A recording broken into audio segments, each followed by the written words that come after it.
Welcome back for another video. So today we're going to be doing another Mr. Nightmare video, reaction video. So this one we're going to be doing is called Free Creepy Real Movie Theater Horror Stories. Let's get into it. I may not want to go to the movies after this. We'll see. I've heard horror movie theater stories, but I don't know if I heard this one yet. These ones yet, but I heard others, and it creeped me out. It was April of 2015. Me, my girlfriends, and my little brother, who was 9 years old, had gone to a small nearby movie theater on a Wednesday night to see the horror movie It Follows. We usually went late on weekends to get the whole theater to ourselves. Plus, I had off on Thursdays that semester. When we entered the theater, at first it seemed like we were the only ones inside, but then my little brother pointed somebody out. It was a man in a dark gray hoodie sitting in the top left corner seat in the theater. It was a little sketchy, but nobody would really give it a second thought. We picked upper middle row seats with a railing in front so we could put our feet up, and we each sat with an empty seat between us for more room. I know, that sounds weird to do with my girlfriend with me, but having my brother there made it a different story. I was sitting the closest to the edge, and therefore the closest to the one other guy in the room besides us.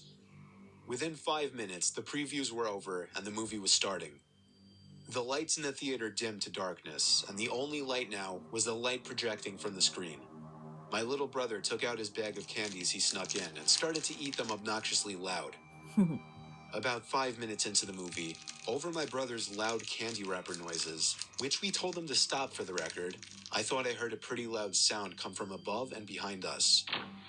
I waited a few seconds to sneak a glance behind us, and saw that the guy that was sitting in the top corner had moved down a row, which was odd. But again, I didn't give it more than a second thought. Another 5 minutes later, when the movie was already starting to get interesting, I heard something from behind us again. I turned when I thought it wouldn't be too obvious, and again, the guy was a whole row closer to us. I leaned to my girlfriend and said while chuckling, "Don't look, but that guy keeps moving closer to the screen." I'll be out of there right now. She shrugged her shoulders and didn't even show interest in checking. I told myself if he did it again, then I would have a problem, and managed to get back into the movie. I'd say another 5 minutes later, without even hearing anything this time, I just turned around out of curiosity and saw the man a whole row closer, but this time he wasn't at the last seat of the row anymore. He was moved further down the row, closer to us. Oh God. Now he was only 3 rows behind us. I nudged my girlfriend and she turned around. Then she looked at me and gave me a confused, concerned kind of look. She asked me if we should move, and I said definitely not. At this point, I wasn't able to pay attention to the movie anymore. Even though I was facing the screen, I felt like the man's gaze was hitting me in the back of the head. I told myself if he moves closer, I would turn around and firmly ask him what he was doing. But then I also thought, what if I'm looking too much into this? What if he's just a normal guy who happens to keep switching seats for a better view? Once more, I turned around, and the man was only 2 rows away from us now, closer to the center of the row, or rather directly behind us, and his head was just completely down looking at his lap. I didn't even bother to check what he was looking at. He could have been looking at nothing. I literally opened my mouth ready to say something, but I was just too much of a coward. I was only 16 last year and pretty skinny. My little brother got up during a slow part of the movie to go to the bathroom. About a minute later, I turned to see if the man had gotten closer again, this time actually ready to say something. But I was shocked to see nobody behind us. It was completely empty. Don't tell me I told my girlfriend, and she said good. But then I stood up in pure fear, thinking of my little brother. Telling my girlfriend to wait there and running out of the room and into the empty theater halls, I saw the man in the gray hoodie entering the men's bathroom down the hall. Fearing for my little brother's safety, I ran down the hall toward the bathroom, opened the door, and saw the man literally on his knees peeking under the 2 stall doors. Then he looked at me, and at the same time, I heard my little brother call me from down the hall. I saw him waving me over in confusion. I ran to him, got my girlfriend out of the movie room, and we went to the front desk.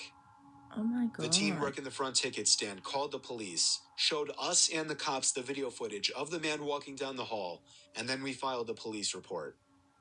I'm just so grateful that my brother went to a different bathroom down the opposite direction of the hall, because if he had been in there, even with my showing up to save him, I have no idea what would have happened. It's been over a year now, and the man was never identified.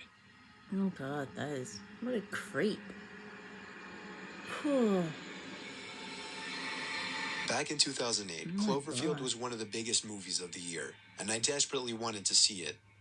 Most of my friends had already gone to see it, which upset me, given that I didn't want to be seen going to the movie theater alone.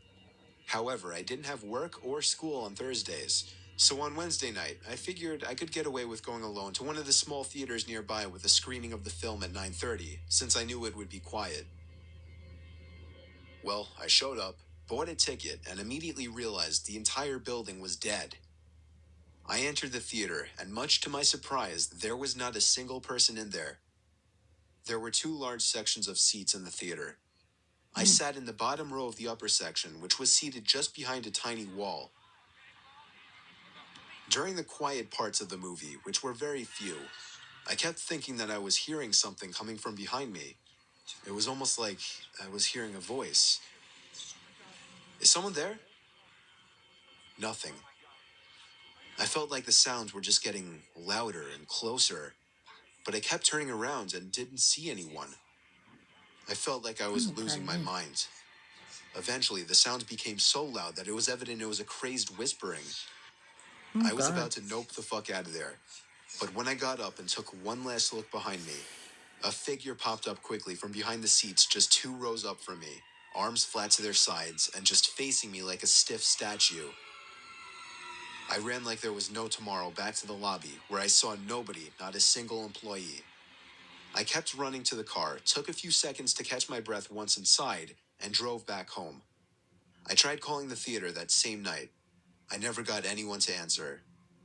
I didn't bother the next day, and I just tried to let it go. It still freaks me out beyond imagination to this day. Oh my god.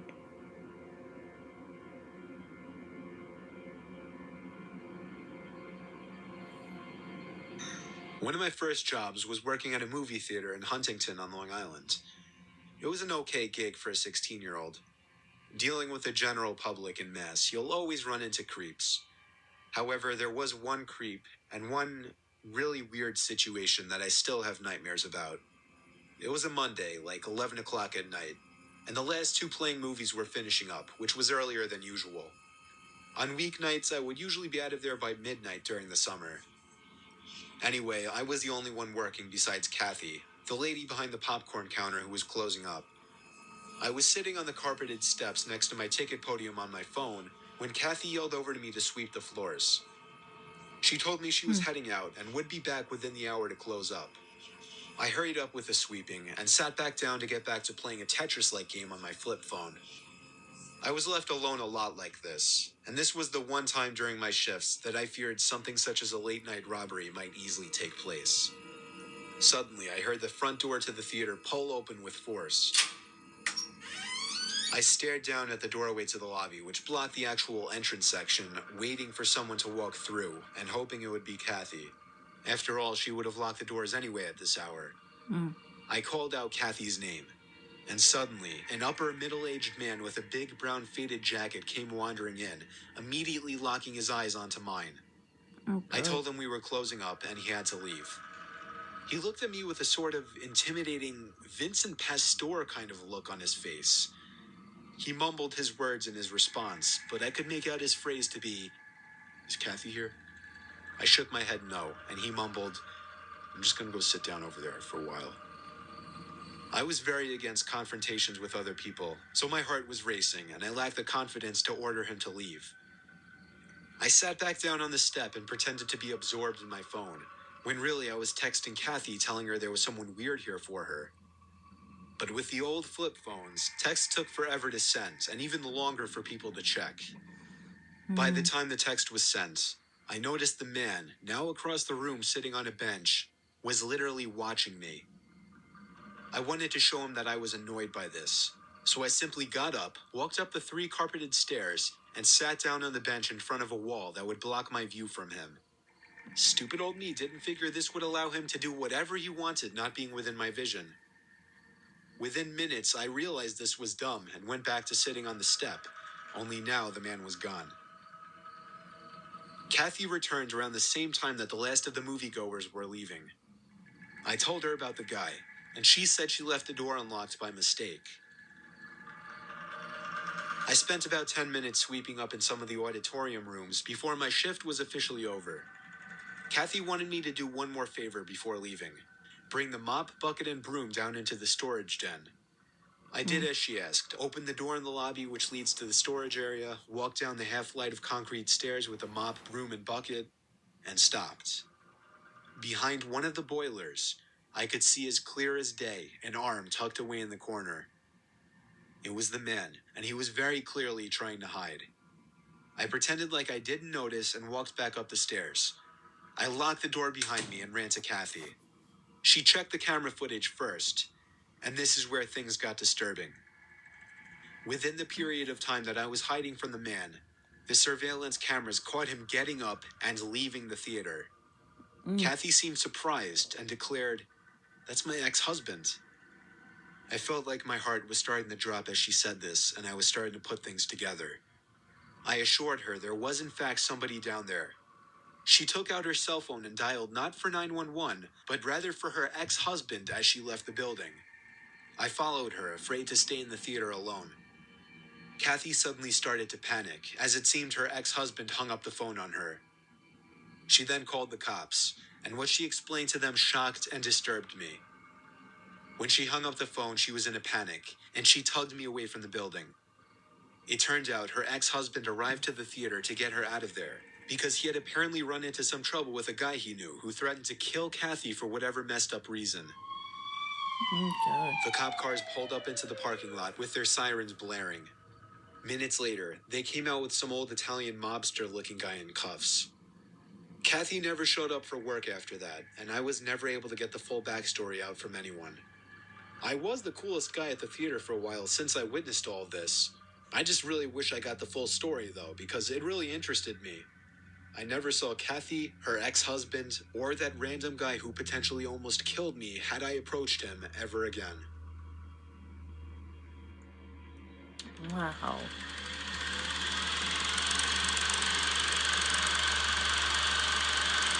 Man, that's crazy.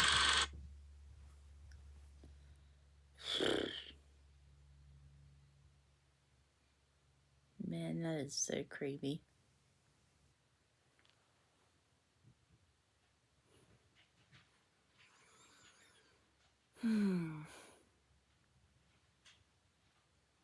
Like, I am going to admit that I actually did go to the movie theaters by myself. And I went to go see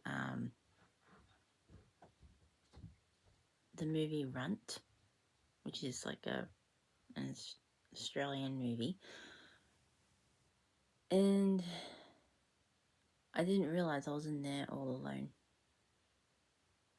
And I'm just like looking around, making sure there was no one else, or making sure that, you know, I'm not really alone. But it was like, I'm just like looking around, I'm like, there, and then when I saw that there was no one else inside, I'm just like, oh, I got the whole theater to myself, but I'm like literally scared. Cause it's like, when you're like in there alone and you have the whole movie theater to yourself, you're just like, this is cool. But then you got the other side of you that is like,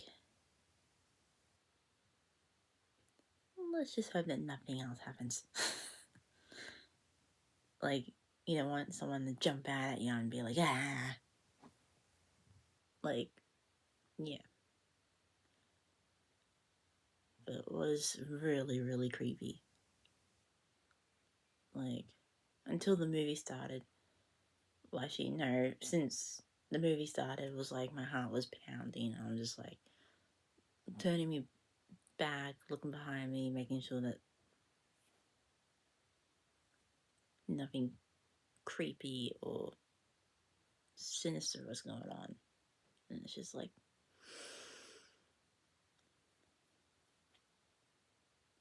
but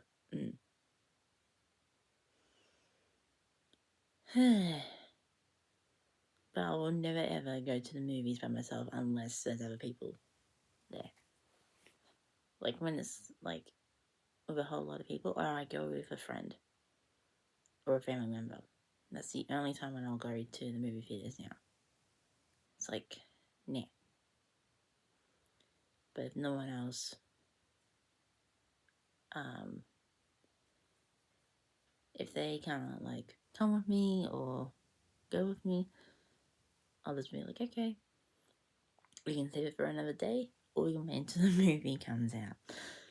And it's like, I'm not going by myself anymore because that was super creepy.